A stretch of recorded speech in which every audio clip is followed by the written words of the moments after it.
Hello, and welcome to the Sidekick Stories podcast, encouraging conversations about mental health. Today I'm speaking to Lucia Fontaina-Powell. Lucia works as the community lead at Daye, a research and development company that's launched the world's first CBD tampon. Hello, Lucia, how are you? Hi, Matt. I'm really good, thanks. How are you? Very well, thank you. So the goal of this conversation today is to have an open and honest conversation about your mental health journey, to get some insight into the tools and techniques that have helped you and are available and accessible to other people. And by discussing your journey, we hope to share and normalize conversations about mental health, as often people are not alone in these experiences. Does that sound okay with you? It sounds very good and much needed. So I'm excited to have a chat. Awesome. Likewise. And on that note, I will stop talking and I would love to hear more about your story. Oh, well, where to start? But yeah, I think I've kind of been, reflecting on this ahead of our conversation and kind of where I can sort of pinpoint the start of my journey with mental health, if there is one. But I think kind of growing up, so my dad was a social worker and he worked in mental health. So I guess I always had this kind of awareness of it. But and, kind of grew up in a household where there were sort of open discussions about our feelings and that kind of thing. So probably had a very healthy upbringing in that kind of sense. But I guess when I was growing up, I'm 27. So I think, conversations around mental health have just kind of started happening in more recent years. And so I guess when I was growing up, that kind of thing wasn't really going on. And I think because of my dad's job, mental health kind of seemed like something a bit more like abstract and something that was quite kind of extreme and happened in like unusual cases that needed to be dealt with rather than kind of part of everyday life and something that kind of affects everyone. And then I think when my kind of first experience of kind of having a rough time with my own mental health probably came when I started university. And I think this is actually very common as well, and people don't really probably talk about it as much. But I think I'd always been kind of really looking forward to going to university, like really excited about it. You always hear, oh, like these are going to be the best years of your life, and you're going to like make the all expectations are sky high. Exactly, like party loads and blah blah blah and have a really good time, which ultimately I did, but I was lucky in that respect. But the first time I was at university, I just absolutely detested it. I was at Bristol Uni, and yeah, I really didn't like the kind of halls I was in. I didn't really kind of gel with people. Like it wasn't really what I expected from university. And obviously, with social media especially, you see all of these other people, and I think exactly what you said, there's kind of a huge gap between expectation and reality. So I think that was the first time I kind of really dealt with, feelings of like depression and anxiety, although I probably didn't have the kind of language to describe that at the time. It was just kind of like a sort of rough period in my life. And luckily I kind of got through it. I moved to different halls and then was actually really happy pretty much. And changed your situations. Yeah, exactly. Yeah. So I kind of changed my situation.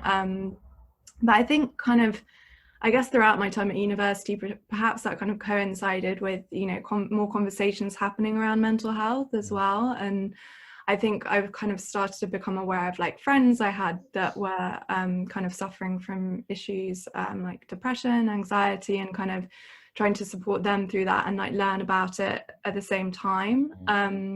So I think that was kind of like, thinking of the kind of whole story as a whole, there were kind of factors leading up to things. But then I think there are kind of like three main areas that have been kind of big in my kind of journey with mental health. And I think the first time I kind of really became aware of how deeply these kind of things can affect you is actually kind of through my relationships, my romantic relationships with other people. So my ex-boyfriend of like many years ago now, he really had some serious trouble with his mental health. And I think that's kind of what I've noticed as well, as a lot of young men really struggle. And I know this is something that you talk about on the Sidekick platform as well. A lot of young men these days really do struggle with their mental health. And it's very kind of, being in a relationship with someone who has those kind of problems is really challenging. And we're not very good at talking about it either, are we? Exactly. So there isn't kind of, yeah, I think in that relationship, you know, neither of us really had the kind of language to talk about it, you know, and he wasn't sort of acknowledging what was happening, and I was so young and so sort of out of my depth, and didn't really have like the personal experience either to deal with it. So I think, you know, and ultimately that relationship fell apart and didn't last, and you know, as these things do. And I think kind of since then though, I've, you know, come across it a lot, like again and again, whether in kind of serious relationships or just people I've been dating. And it does kind of strike me, I think, that there is like a real sort of crisis, to be honest, going on at the moment, and it is something that has kind of concerned me a lot. So yeah, and I think it's also really interesting. Like I said, I also have plenty of other like female friends as well who have had their own journeys with mental health. But I think it's really interesting kind of comparing the way people deal with it. So I think a lot of the women I know are very kind of, I guess we're just more used to talking about our emotions for a start, and you know, socially that's something that we can do more easily. And I also think that yeah, most of the kind of the women I know have spoken openly about it, and then also kind of sought help for it, you know, quite proactively, and keep things in check, and manage things. So I think that was kind of my first kind of like experience of really sort of significant mental health issues, like, you know, depression, anxiety, even though I'd kind of had a smaller experience myself, but was actually kind of more through other people, and really seeing what that can what impact that can have on your relationships as well. And it's something that's hard to deal with. And did you find, so you know, I think you said when you were growing up, your dad's profession enabled you to have those open and honest conversations as a family, which, you know, from the conversations I've been having, actually is quite rare in our generation. You know, it's more in the last few years that these have started to become, you know, round the dinner table conversations, especially with parents. And it's interesting you were saying about how in your one of your early relationships that it almost did it almost feel that those conversations, or like I said, was almost theoretical and abstract. You couldn't quite work out, okay, how can I turn these into useful tools to help me get through this period? Yeah, definitely. And I think also it's very interesting when you're dealing with these things in a romantic relationship, because when it's with a sort of a friend or even like a family member or something, you can kind of you have a different perspective on it, right? And you don't sort of take everything necessarily so personally. I know that these things are incredibly nuanced and highly dependent on individuals and different relationships, so I don't want to kind of make generalizations, but I think, you know, there is something different about kind of romantic relationships, in that, you know, if your partner is going through a period where they do feel really down and really low and depressed, you know, you take that personally sometimes, and you think, well, it might, especially when you're kind of young and you know, this is your kind of first experience of dealing with these emotions and being in a serious relationship, it's kind of it's really difficult to kind of have that perspective and not take it too personally. And you kind of think, oh, well, it must be something to do with me, or I should be able to do something to fix this. Like, right, if we're both happy, we want to be with each other, then surely I should make this person happy, and it must be something wrong with me or us or whatever it is. So I think that was kind of something that took me like a long time to sort of recognize, you know, with hindsight really as well, and kind of learning more about mental health. But yeah, and I think you also really have to kind of, when you're in that situation, you have to strike a balance between, yes, of course, being there for that person and helping them, but also looking after yourself. Absolutely. And, There's a one of my friends always says to me, in the kind of, if you're looking for this kind of, you know, ideal relationship, but he was like, from some of the stuff that he's been through, he's like, you know, we're two trees. We're two trees that have fundamentally interlocking roots. We're separate. We have separate trunks, so we have to respect each other's separation. But then we have branches that interlocked, and when the storms come, that's when we shelter ourselves. And I've always thought that's a really nice way to look at it. Yeah. But that's something that I was only really kind of told, you know, in my early 30s. And I think, you know, what you're saying in relationships is, it's very difficult with mental health because by their very nature, relationships are emotional. Yeah. And especially in your first relationships, and if you're in kind of late teens, maybe university, it's a very changeable time anyway. And those emotions, your insecurities which have come out, are exposed and vulnerable and raw, which makes the whole process completely irrational. You know, at the time you could have been the wisest, most, you know, logical person in the world, but that goes out the window when relationships happen. And managing that and your mental health is a real challenge, and it's still a real challenge for people at 30s, 40s, 50s.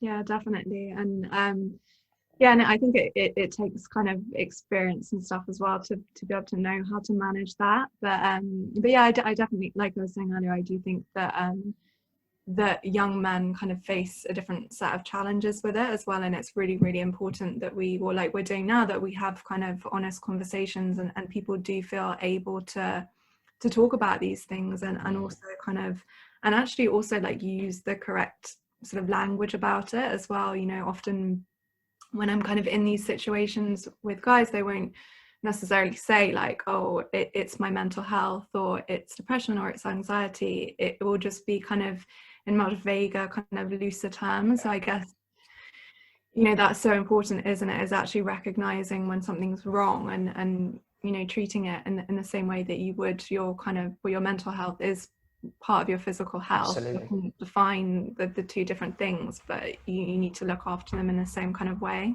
And it's strange, and especially with guys, like even now, when frankly every other conversation, especially in the media, is about mental health, especially during COVID. You know, yes, people are willing to talk, and I think, you know, I'm very grateful for you for coming on and even having this conversation. But there is still a huge reluctance for people to talk. People will say that they're talking about it openly, but when it comes down to it, they still find it really hard. There is still a huge stigma to that. Different stigmas apply for both men and female as well. But I completely agree with you. I think there are a lot of issues going on with male mental health, which need to be addressed. And that, you know, in order to do that, that requires people to step up, ask for help, and try and do something about it. And then from that, try to encourage other people to do that as well. Like you said, I think women are, you know, or have been, like you said, you know, more open to that, and also open to not letting the issue fester, because that's what these things do, they fester. And if you keep on going from relationship to relationship as you grow older and you haven't dealt with these things, then things become very complicated. Yeah. And we all want a nice, simple life. Yeah. Don't we all? Yeah. I think yeah, and also that kind of brings me on to sort of another thing, you know, when we kind of think about who we are individually, and like men and women, how we deal with these things. Obviously, you know, it's great that we're having open conversations about this, but you can't forget that this is how we've been socialized to behave for like, you know, the whole of history basically. So it takes, it's conditioning. Exactly, it's conditioning, and it's a lot to kind of undo that, and I guess unlearn the behaviors that we've been taught, and we've enacted our whole lives basically. And just on that note, it's very difficult to unlearn behaviors when you've got no idea what the newer or better set of behaviors are meant to be. Exactly, like what else do you do? So yeah, it's interesting. And I think that kind of brings me on to my next point as well in my kind of own mental health journey. And this is very related to the work I do. So I work for a research and development company called Daye, and we're basically on a mission to bridge the gender pain gap and raise standards in health for people with periods. So we launched the world's first CBD tampon this year, as you said, which has been really exciting. And a lot of the work we do is kind of understanding the research behind gynecological health and reproductive and sexual health. And I think that's also something that kind of doesn't really get addressed as much, and there isn't enough medical research into it. But obviously for people with periods, you know, your mental health is significantly affected by your menstrual cycle and your hormones. And well, obviously hormones are things that affect, you know, all genders and sexes, but it is kind of a unique thing that you're dealing with. Yeah. And I think it doesn't kind of come into enough conversations. More people are talking about it now, but you know, it's kind of crazy. I'm Daye's community lead, so I spend a lot of my time speaking to people and having conversations, which is really fun, and I'm really privileged that people share their stories and their journeys with me. But the amount of people I speak to who have had a really kind of difficult mental health journey because they suffer from like really bad PMS, really bad period pain, kind of endometriosis, conditions like that. So you've got kind of two factors. It could be just, you know, things like mood swings and the other symptoms that come from your cycle, and also kind of dealing with chronic pain in itself has a huge impact on your mental health. And you know, it can really like make people suicidal and really affect their quality of life. So and I can only imagine, but from a periodical point of view, in terms of, you know, like a period happens, it happens every month, for people who are experiencing that chronic pain during that week or maybe 2 weeks, the thought of that happening again, I mean, that must be hugely debilitating. And you know, I think when we first, you know, chatted a few months ago, and I came across Daye as well, I was thinking, actually, you know, it looked like there hasn't been much innovation within this space for a very long time, and the work that you're doing there and using CBD as a kind of core constituent of that tampon seems to provide huge health benefits. Yeah, and it does. And I think that, you know, like I said, a big part of what we do is the research and kind of addressing these gender gaps, because all of these topics are so under-researched and underfunded within the medical community, which is why there are so many unknowns and there's been so little innovation. So, you know, we're starting by upgrading the tampon, which has seen no innovation since it was invented, basically. Which is amazing, right? Yeah, like you think how much our mobile phones have changed or something across the, well, you know, every single year. So it's crazy that something that is so important and other things that we use, you know, on a daily basis, and there are really low manufacturing standards in the tampon industry, you know, and I won't go into everything now, but just to kind of steer the conversation back to kind of mental health and what we're here to talk about, I think that can make a huge difference to someone's life, not having to deal with, even if it's just like the volume is turned down slightly on the pain, it still makes a massive difference. And you know, people do use our tampons and so it's basically changed their lives. And from a mental health perspective, it's something physical that's helping you cope. Exactly. And cope better, and that's what you need to build resilience. Yeah. And I think and you know, for me personally, like I've been fortunate that I haven't had like really painful periods, but what I do get is really bad PMS, and I'm basically just a horrible person, like, you know, a week or so before I get my period. And it kind of takes a while as well for you to sort of realize this, and I think there are a lot more kind of apps and technologies and just kind of information out there about how you can track your cycle nowadays, but it's kind of something that takes some time to realize, and I'm still bad at it now. I'll be like, I hate my life, why is everything so awful, like this person's really irritating me, like, and I just kind of feel like a really like the worst version of myself, essentially, like really emotional. And then obviously, you know, you get your period and you realize what's happened, and you're like, okay, it's fine, I don't need to like move to Bali and completely change my life, that's okay. But yeah, it's something that like so many people go through, and you know, with things like PMS and also conditions like endometriosis and really bad pain, there aren't really any adequate, there's not enough research about like why it happens in the first place. We still don't really know why period pain is a thing. Like the science, there's not really enough research on it, and we don't know why people develop conditions like endometriosis. We don't know why there's so much kind of variation between how people experience their periods. And I think the kind of solutions that are offered are also very kind of frustrating as well, and also impact your mental health. So often you'll be prescribed the pill and a hormonal contraception to deal with either mood swings or really bad period pain, and that in itself can really, really affect your mental health. And there are some really severe side effects that happen when you take the pill. And I'm not saying that the pill is bad, because it's obviously has a lot of positives, and if you find something that works for you, then that can be really actually enhance the quality of your life. But there's not enough kind of personalization in the whole kind of process of getting contraception. You know, I myself have been on several different types of pill that are, you know, really like do kind of change me, and, you know, it will either kind of, I've had ones before where it's definitely kind of worsened my mood swings, and that can happen with people as well, is that it can really bring on kind of bouts of depression and anxiety, and even suicidal thoughts in some cases. And then equally, sometimes they can kind of almost like numb things a bit more. So you just kind of, everything is kind of a bit flat. But that kind of thing is really hard to deal with. And, you know, and I think we don't really often include this in our conversations around mental health, especially because it's kind of seen, these things are kind of seen as something private that you kind of get on with and you just have to deal with yourself.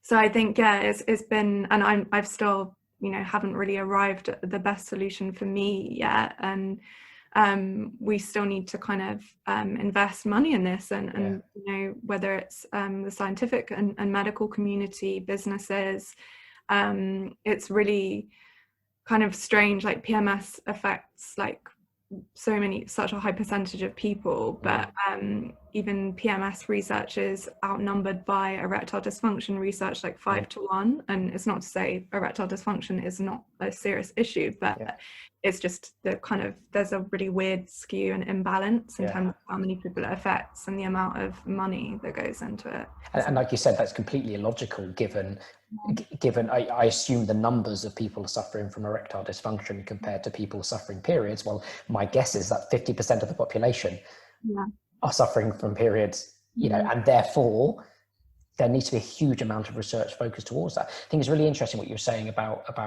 contraception as well.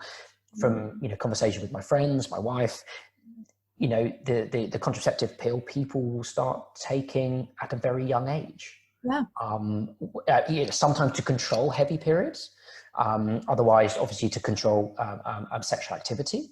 But it's amazing. Like, I'm not sure, you know, especially when let's say you started taking it, you know, and at that time, you know, in the kind of 80s, 90s, was there any conversation about how this can affect your mental health, and were you given any tools and tips to help? Yeah, and that's the thing. You often, you know, you go to the doctors, and you're kind of just prescribed like whatever it is that kind of clinic has more readily available, and very little. Not what's right for you. No, and there's very little questions about, and there are some really great resources. It is something that we're working on at Daye. Also, the Lowdown is a really good website where you can, they're kind of collecting people's responses to different forms of contraception and side effects and things, so that we can build a kind of a pool of data essentially, and then develop an algorithm to better recommend things to people.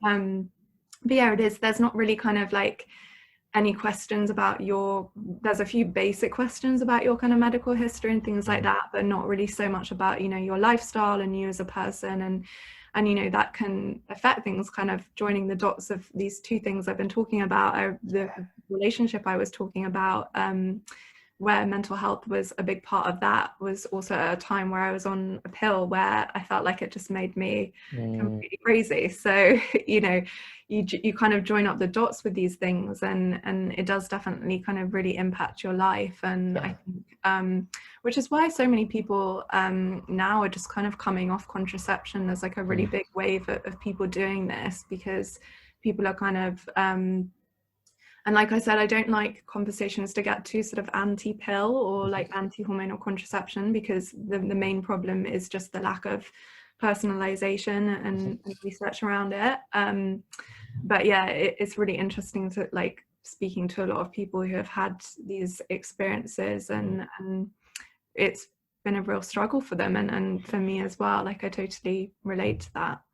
It's not just, from my understanding, you know, emotional, mental changes, there's physical changes as well, which ties into then mental changes. So for example, I've got friends who've been on the pill that suddenly within a period of weeks suddenly makes them put on a few kilos, and what that has done to themselves. Perhaps they were worried. They had some they were worried about their self-image, and suddenly they thought they were doing something right for them, which has led to something negative, and that's very complicated in itself to even process.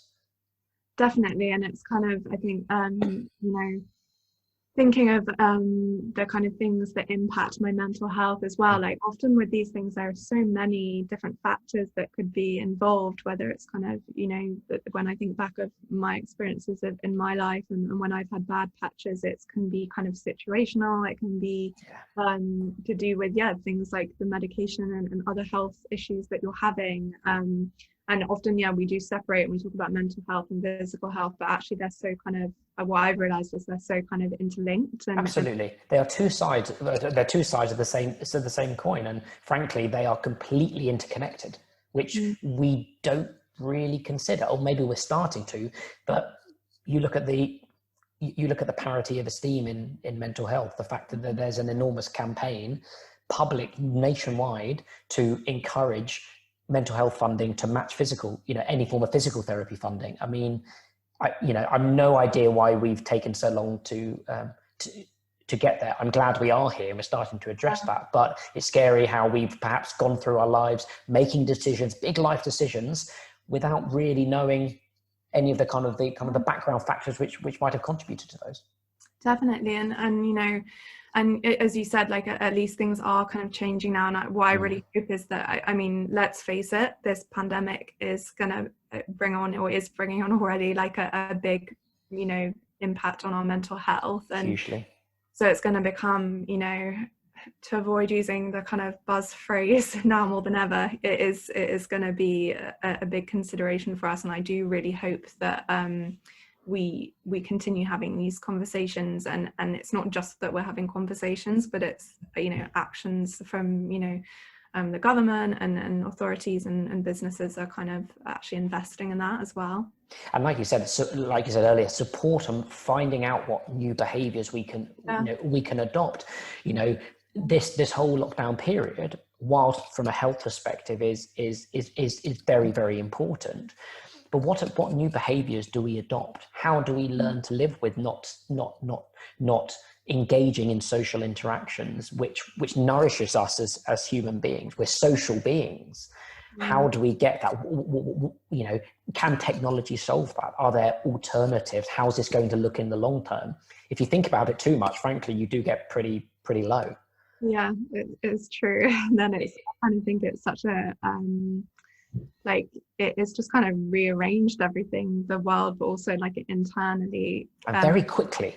And very quickly. And I feel it's difficult. Like I feel, and this is kind of the most recent part of my mental health journey, which is something I've written about for the Sidekick blog before, is that I lost my dad earlier this year to coronavirus. So that's, I'm so sorry to hear that. Thank you. Thanks.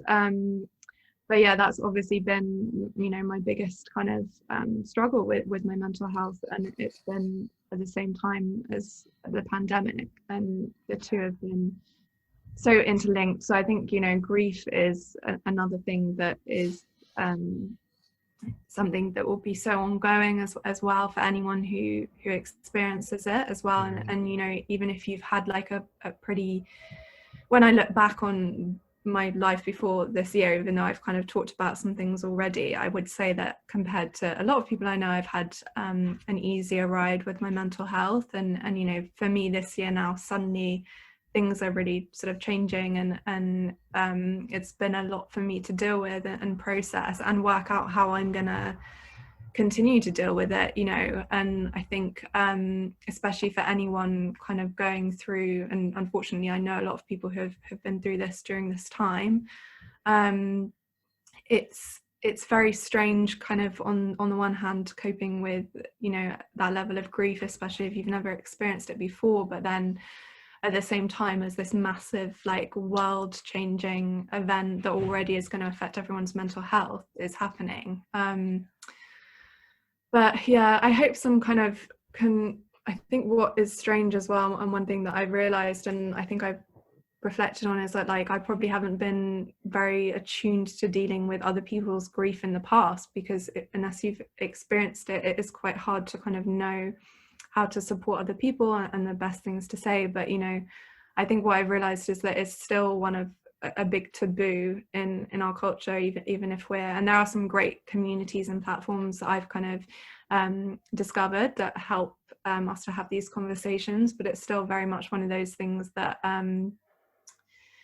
people just still don't know how to deal with, and we don't know how to talk about, and I relate to that. I even find the kind of language we use to talk about death and loss and grief just often feels really inadequate. So I'll be interested to see as well, even now, for me it kind of feels like we, despite the fact that we're kind of living through a period where unfortunately death is ever present, and in the headlines every day. Exactly, we're still not even really talking about it. And I think for a lot of people it still seems like, something in the headlines that's just like numbers. And you know, and it's not numbers. I mean, you're talking from extremely personal experience. I can't even imagine what you've gone through, especially during this time as well with restrictions. And I know you spoke about it in your blog as well, like, you know, but what I was, you know, very comforted reading, you know, at the end of your blog was around the support that you have managed to find. I'd be, you know, interesting if you don't mind talking about it in terms of, but in terms of that kind of, you know, that kind of process, you know, grief is a process. It's not a short-term process, a long-term process, and you know, I'd be very interested how you have coped.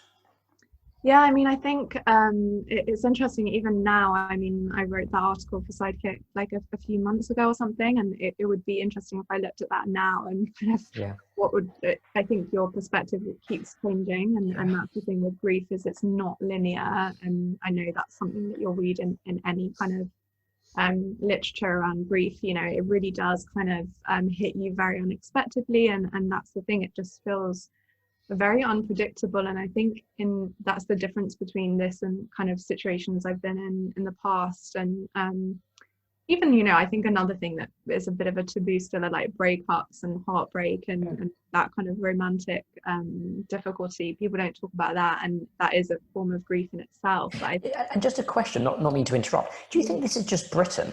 We just seem to be really bad at talking about stuff, because I mean, there are some cultures where talking about death is natural, it's part of life, it's an inevitability, you know. It's going to happen to all of us. But it seems to me, I don't know if it's cultural, everyone talks about this British stiff upper lip, and you know, for me that's, you know, I thought that was back at, you know, in the 40s and 50s, but it seems to me that there's many conversations that we just aren't having and don't want to have. No, I definitely think you're totally right. I think it is also a kind of cultural thing, and when you kind of look at, even, you know, this was something I was kind of thinking about, you know, with my dad, and things like arranging funerals and different mourning processes and things like that are hugely different. And it's interesting seeing what people do across different cultures, because there is a sort of like formality to things here as well, and not really kind of dealing with things on a hugely emotional level, like which is, even I find this difficult to say to other people, like the words are never really feel enough, like, you know. But yeah, I think in terms of kind of my own journey, kind of coping mechanisms and things like that, I think one of the things that actually has been interesting kind of in the pandemic, and something I wrote about, was actually I was kind of really, when my dad passed away, I was, you know, I'd already gone home because he'd been in hospital. So, and that was like literally right at the beginning of the pandemic. He was like one of the first cases in Surrey. So as soon as lockdown happened, I'd already been home and not really doing anything. I'd already been in sort of lockdown essentially before it even started. So I kind of spent that whole time just at my mum's house in Surrey, and being in a real kind of cocoon, which actually was, looking back on it, was probably quite good and probably what I needed at that time. And I think, you know, often we have to just kind of I can't imagine dealing with that in sort of normal life, and having to like, okay, if I'd taken my like compassionate leave, and then, and you know, I'm lucky that I have a really fantastic workplace that will kind of really, you know, give me whatever I need essentially. But you know, I took 2 weeks off, and then I went back to work because I needed the sort of distraction from it. It helped me. But I can't imagine kind of having to do that if it had been like, you know, okay, getting on a bus and going to the office and being around loads of people every day, and not just kind of being in my own home still. And I think that's also like a really interesting lesson that maybe we can learn from this experience. And going back to what you said about kind of different cultures, is actually like there's usually like a longer mourning period in a lot of other cultures. And, you know, whether it is kind of staying at home and not really socializing, or just wearing black, or whatever it is, but there seems to be more of a kind of respect that it's a much longer process. Whereas here it's kind of and I think also, like, you know, going back to things like breakups, I was having this conversation I think the other day with someone, but you kind of can't, like, you know, if you have a breakup, you kind of can't tell your work really that you've had, well, it depends on your workplace, but you can't be like, oh, I've just, someone's broken up with me, I need some time off work. But it's actually like a really you know, the kind of level, obviously this is the kind of like worst kind of pain that I've dealt with, but the only thing I can compare it to is like a romantic breakup as well. And I think we don't really acknowledge those, and the kind of toll that takes on you. And of course, I think one of the things with mental health as well is just that, you know, like you said earlier, you can't leave things to fester. And if you deal with things too quickly and you don't process them, it will come back to bite you at a later stage. So yeah, I think that's something that I've been quite grateful for in a weird way, is just that I had that time where I could just kind of be really sheltered from everything. And then in a way, I think I've sort of found things harder, you know, after kind of like 6 months in. I think I've actually found things a lot harder, and I've been struggling a lot more recently, which is very common. And I did have a therapy session as well. Maybe, yeah, it was kind of 6 months in, and the therapist said, like, you know, usually we don't recommend that people have therapy until, you know, 6 months, because you haven't processed it yet, and it's too early for us to kind of be able to support people through that, which I thought was really interesting, because it kind of just goes to show like how long it takes for these things to kind of sink in. Yeah, because these are, I mean, your relationship you have, especially with your parents, your siblings, your closest friends, you can't feel that, you know, those roots. And when those roots are, you know, in tragic circumstances severed, you can't, you know, your mind, your body takes a long time to adjust to that. And like people say, it never heals. Yeah. But you do go on. Yeah. And I can't even imagine what that feels like. And I think, like you said, after that 6 months, perhaps, you know, I'm not sure, you know, and perhaps a question to you, do you feel now that you know, I don't want to say like the dust has settled, but enough for you to start to process some of the emotions that perhaps you're dealing with, and through, you know, some form of therapy or counselling or bereavement counselling, which from my understanding, and for people listening, in this country we have a vast resource of bereavement counsellors, which I don't think many people know about, and I think the support there it can be actually very good. Yeah, definitely. And I think it has taken that long really for the dust to settle, because I think, and it depends on the kind of circumstances, but there's obviously always like a period of shock and you know, denial as well is a big part of grief and after that loss. But I think, I guess also, especially for me and anyone else who's kind of lost someone in this situation, there's, I guess, even more of a shock, because it's also the whole thing for all of us, right, has been so surreal. Like, and I kind of feel like we've spent the past few years, you know, there's been like a series of unfortunate events, you know, and kind of politically and globally. Maybe another one in 2 weeks. Yeah. Or next week even. Yeah, exactly. I can't even think about that right now. It's not worth thinking about. No. But anyway, I think it's it's been kind of interesting, like none of us could have anticipated this, and I think that's why as well, for anyone who's been through something similar, it will have been very difficult to kind of process that, and then things do kick in at a later stage, which can be very kind of disarming and unexpected as well, because you kind of think, oh, I thought I was kind of doing okay, and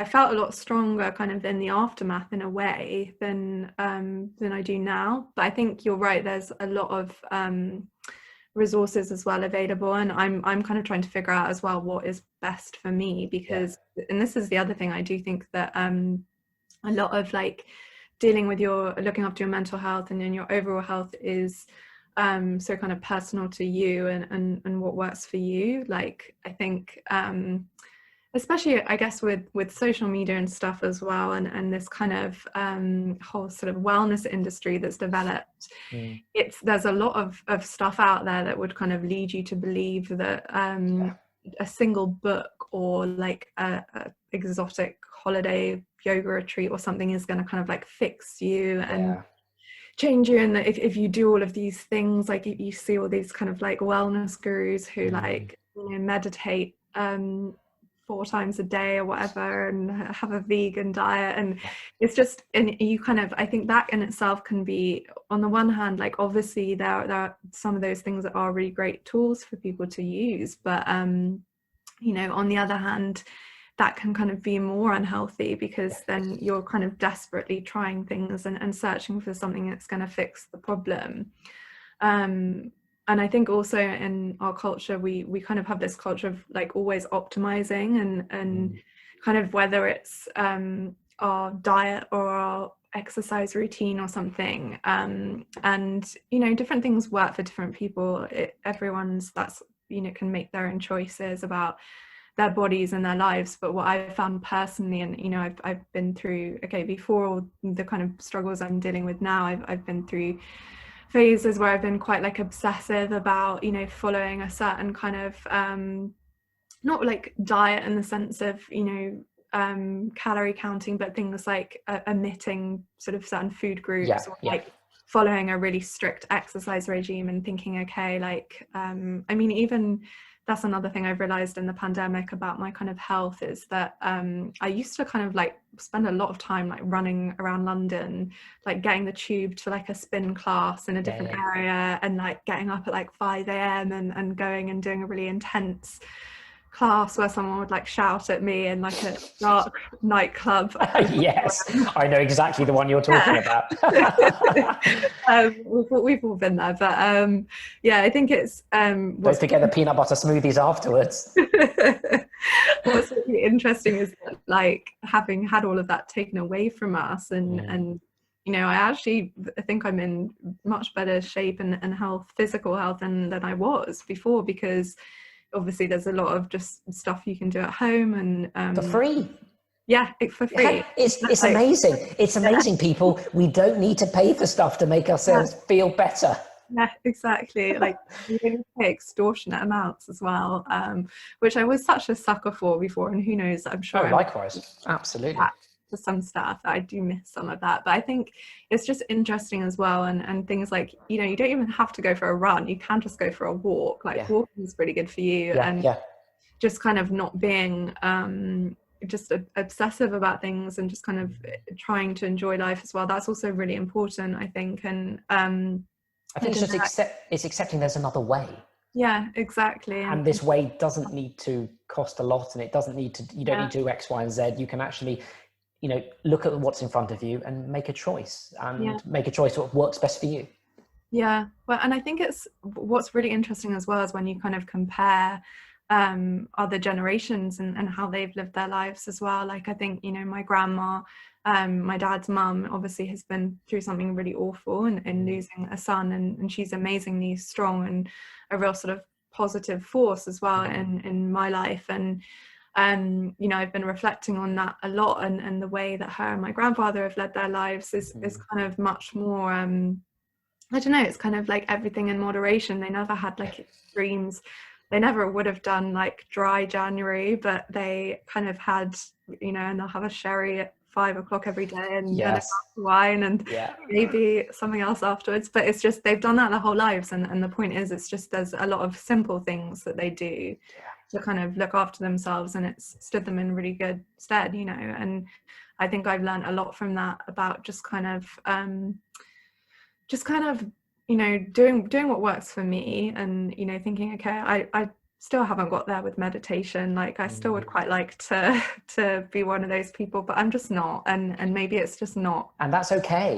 and that's fine. It doesn't, you know, if it doesn't work for you, that's fine.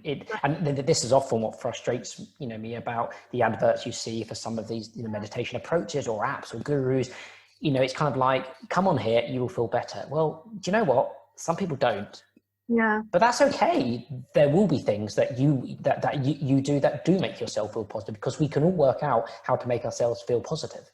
Yeah, definitely. And I think that's the thing, is just kind of working out you, and like being really in touch with your emotions. And it's definitely something that I really learned from my dad as well, because he was I guess, you know, probably just like a naturally kind of sensitive person who was in touch with his emotions. But, you know, he was a social worker, he worked in mental health, he had that understanding of how people work, and he was also in AA for probably, I can't remember how many years, but a good number of years. And that really is actually really interests me as a kind of that whole kind of program as well, and how kind of emotionally aware it makes you as well. And so I kind of really learned a lot from that, and kind of understanding your emotions, and just kind of accepting the way you feel sometimes, and trying to let that pass if you feel, you know, which I think is something I struggle with, because I think I'm quite, I like to try and be quite like positive and optimistic. And I think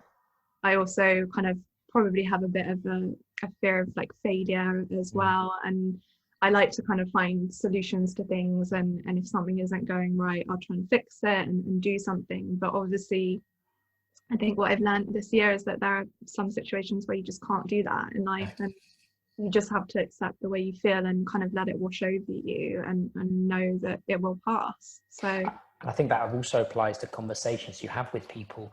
You know, what you describe about wanting to, you know, fear of failure, wanting to fix things. I mean, that you're not alone in that at all. I can certainly relate to that.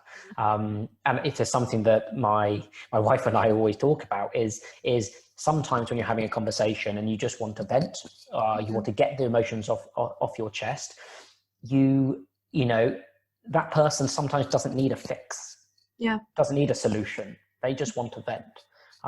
So for any of those listening in relationships or marriages as well, my wife and I have this thing, and if she comes up to me, or if I go up to her and say, just want to talk to you about something, no solutions. And sometimes you've got to make that really, really clear, because actually processing, the whole purpose of talking therapy is like, talking helps. So talking without trying to fix or trying to, you know, but just accepting and validating someone's feelings, it's fundamentally important. Yeah, no, I love that. And I think it's a really, really good strategy actually to have, you know, in any kind of relationship, I guess. But I think, and that's the thing. And also, like, when you talking is really good, but if you're expecting people to provide answers or advice, or you just want to impose your advice on other people, which I'm definitely guilty of. I think we all are. But I'm like, I know what will make things better. But this is what I would do, which kind of is. I love that when someone says, "This is what I would do," and I'm like, "But I'm not you." Yeah, exactly. Yeah, and I'm learning that in my own life as well. I think, you know, when I tend to, like, I'm very open, so I'll talk to like anyone. Like, I'll go up to you in the street and talk about my relationship problems. I love oversharing, but I think that sometimes that can kind of confuse things, and especially if you are kind of searching for answers from other people, or in things that you're reading, like, because there's always going to be a whole host of different ways to approach things, and different answers out there. But you just kind of have to, I think following your gut is often a good shout usually. I agree with that. And just kind of finding what works for you instinctively, because none of us really know what the consequences of a lot of things are going to be. So I think, sometimes also just embracing the chaos of life is Absolutely. I completely embrace chaos, embrace uncertainty, because fundamentally that is the natural order of things. Like, Yeah, exactly. we do impose structure on our lives. We do impose structure in terms of the built environment, putting up buildings. But the fact is that buildings don't last. Nature changes them. Like, the world is uncertain. I certainly do find that the more, not a society, but a kind of a group of people, myself, my friends, are more structured, the more issues, Yeah. from a mental health perspective we have. Because as soon as that structure breaks, as it inevitably does, Mm. then what happens? Well, you're shaken to your very core, because you've imposed a structure to make yourself what you think is perceived better or perceived more positive, and that doesn't always work. So if you are somebody who likes structure, make sure it's flexible and adaptable, and it doesn't have too many fixed parameters there. And that's the same, you talk about optimization, diet, physical health. It's okay to have a bad meal. It's okay to not go for a run or exercise. It's not going to affect your end goal, whatever that is going to be. Yeah, and I think this is a thing as well, as this kind of optimization thing and the structure we impose is we try and in modern day life kind of just exert so much control over everything. And I'm bad at that because I love like routine and structure and being organized and things like that. But it's really not healthy. And I've realized that on so many levels, especially this year, is, let's say like just, what you're eating and exercising, just kind of listening to your body and being like, well, I think what my body needs is to just have a bit of a lie-in rather than get up and do like a HIIT class or something, and I can just do that later or something, Yeah. or because what I need now is a lion, exactly. or just a moment to myself. Exactly. And I think it's so important. And also like, it's not kind of that, and obviously things like exercise are important, and it's not like, oh, you're going to do that and just become really lazy. I think what you then find is that like, okay, well, the next day you will have loads of energy to do something and move and all of that stuff. But I think, it applies to so many things. And I think, and social media and the way we kind of curate our lives and control people's perceptions of us and our perceptions of ourselves. I think dating apps are another really big, interesting thing to me as well. Like the way we kind of try and like weirdly optimize our dating lives and kind of very much go through the motions of things. But I don't think life doesn't really work like that, No. It can't be, and frankly, it can't be fixed with an algorithm, no matter how many, how these companies, all these successful companies that raise and earn a lot of money tell us it's going to. To be honest, I completely agree with you. One thing I was thinking about when you were saying about control, I mean, I myself am a control freak, and I have in the last 18 months become a father. And if there's one thing to test your control freak nature, it is a kid. Imagine. My God, they are the most uncertain, unpredictable kind of melee of energy that that's ever imposed itself on me. And I've got responsibility for this kind of ball of emotion. And and to be honest, the first year, no, I didn't really deal with it very well. But I think, like you said, embracing that uncertainty, embracing that unpredictability is actually now it's a little bit more natural. It feels more natural anyway, and actually enables you to adapt and change and deal with events that hit you from left field. Like you said, at the very beginning of lockdown, you've been hit left field with something tragic that, that people, that in this situation, people should never need to go through.